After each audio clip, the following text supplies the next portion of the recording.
What's up YouTube, Dark Swordsman 666 here.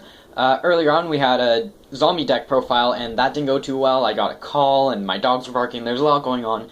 So I'm doing a Spellcaster deck profile now, hopefully it'll go a lot better. Let's just get straight down to it. So starting off with the 4-star monsters, we have Magician's Valkyria. While this card is face up, no other Spellcaster type can be targeted for an attack. Its stats are 1600 attack and 1800 defense.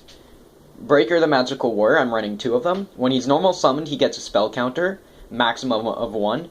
When he has a spell counter, his attack goes up to 1900, and his defense is 1000. Regular 1600, 1000. However, you can remove 1 spell counter to destroy 1 set spell or trap card. Kribo, discard this card from your hand, negate all battle damage, that's all I really use it for. Skilled White and Dark Magician, and 1900 attack and 1700 for Skilled Dark Magician, and then 1700 and 1900 for Skilled White Magician. Whenever spell card is activated, you get a spell counter on one of them, and then you can tribute either one of them with 3 spell counters on them to special summon 1 Buster Blader or Dark Magician respectively from your hand, deck, or graveyard. Double Costin counts as 2 sacrifices for a Dark type monster. Neo the Magic Swordsman, normal monster. And the most important 4-star monster, Silent Magician level 4. So he has 1000 attack and 1000 defense. However, he gets a spell counter every time your opponent picks up a card. And every time he gets a spell counter, he goes up by 500 attack. He has a maximum of 5 spell counters, which is 3500 attack. And when he has that much attack, you can sacrifice him to special summon Silent Swordsman level 8, which has 3500 attack and negates all of your opponent's spell cards. Obelisk the Tormentor, 4000. 3 tributes. You can tribute 2 monsters to him, and he'll wipe out your opponent's monster field, and he cannot be targeted by card effects. Blackluster Soldier Envoy, the beginning. He can banish 1 light and 1 dark type from your graveyard. He can attack as many times as you can destroy a monster during a turn, or he can banish 1 monster per turn.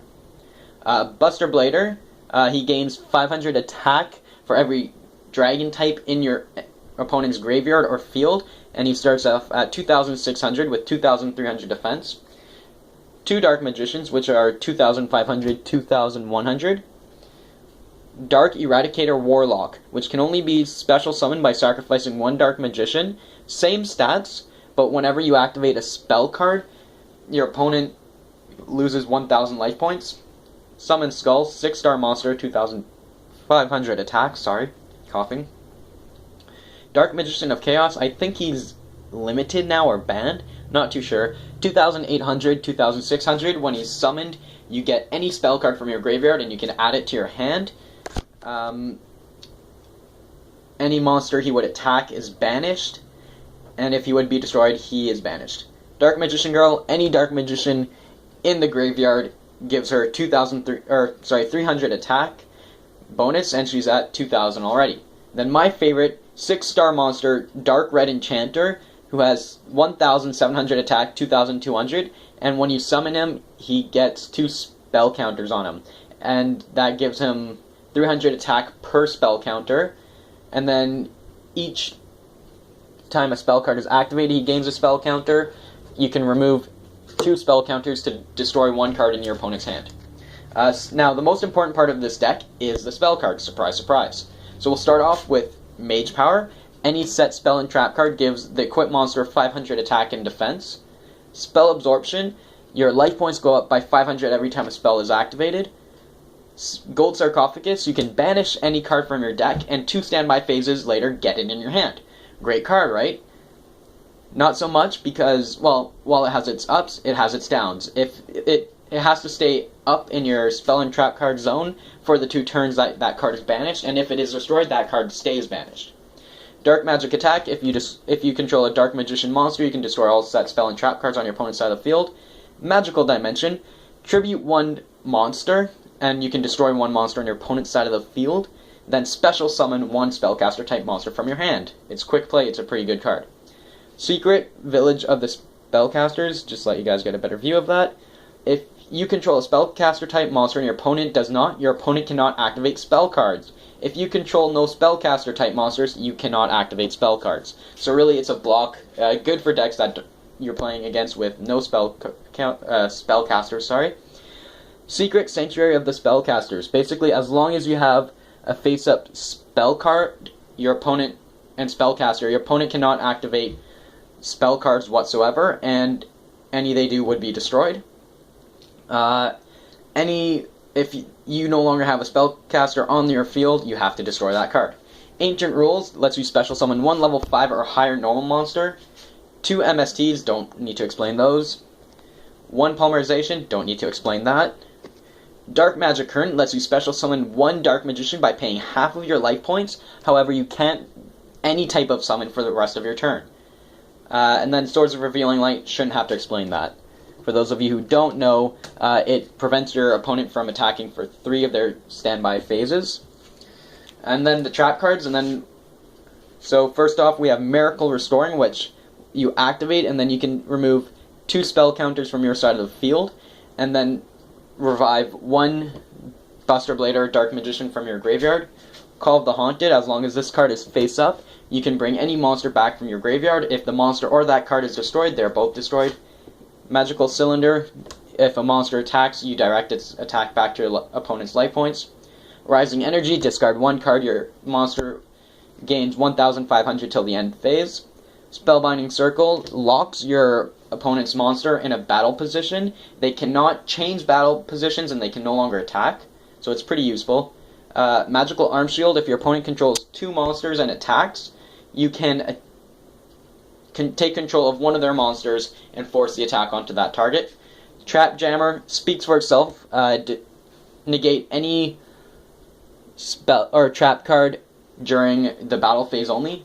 Bottomless Trap Hole or Trap Hole. Bottomless Trap Hole banishes the monster, but can only be used on a monster with 1,500 or more attack.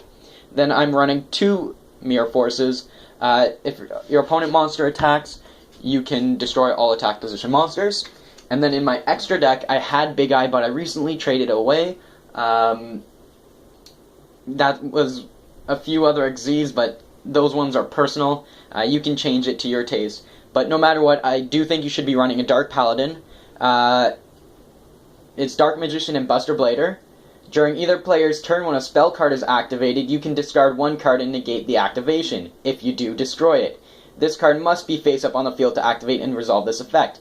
This card gains 500 attack for each dragon-type monster on the field or in either player's graveyard.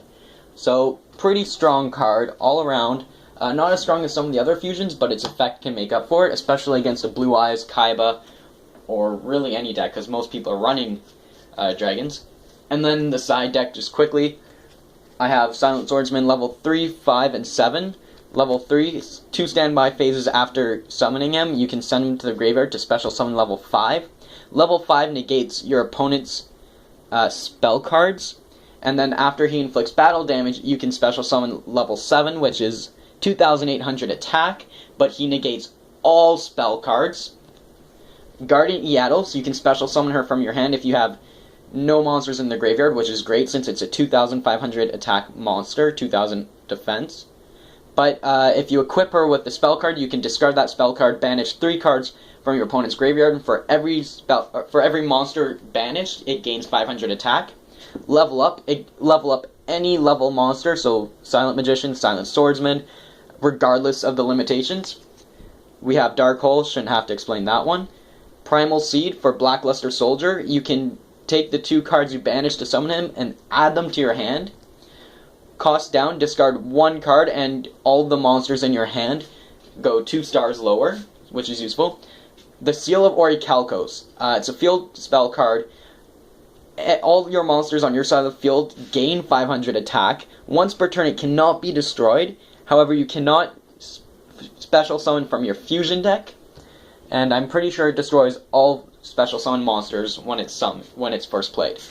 Prideful Roar, you activate that when your opponent attacks, and then your attack increases to that monster's attack plus 300. However, I'm pretty sure you have to pay the life points difference. Light Force Sword allows you to banish face up 1 card in your opponent's hand for 4 of their standby phases, which is all around pretty useful. You can run any of the other gods or any other card that you choose. I know it has a lot of cards in it that don't necessarily have all the best spellcasters. It's just what I enjoy running. I'm heavily influenced by Yugi's deck. When I was a kid, that was the thing, and not all of his cards are still released to date. So I would include Timaeus and all those cards, but I don't have them yet. We will be doing a Dragons of Legend box opening sometime in the near future, hopefully soon. If you enjoy these videos, please like, comment, subscribe. Let's get this profile moving along. Thanks for your time. Have a good day.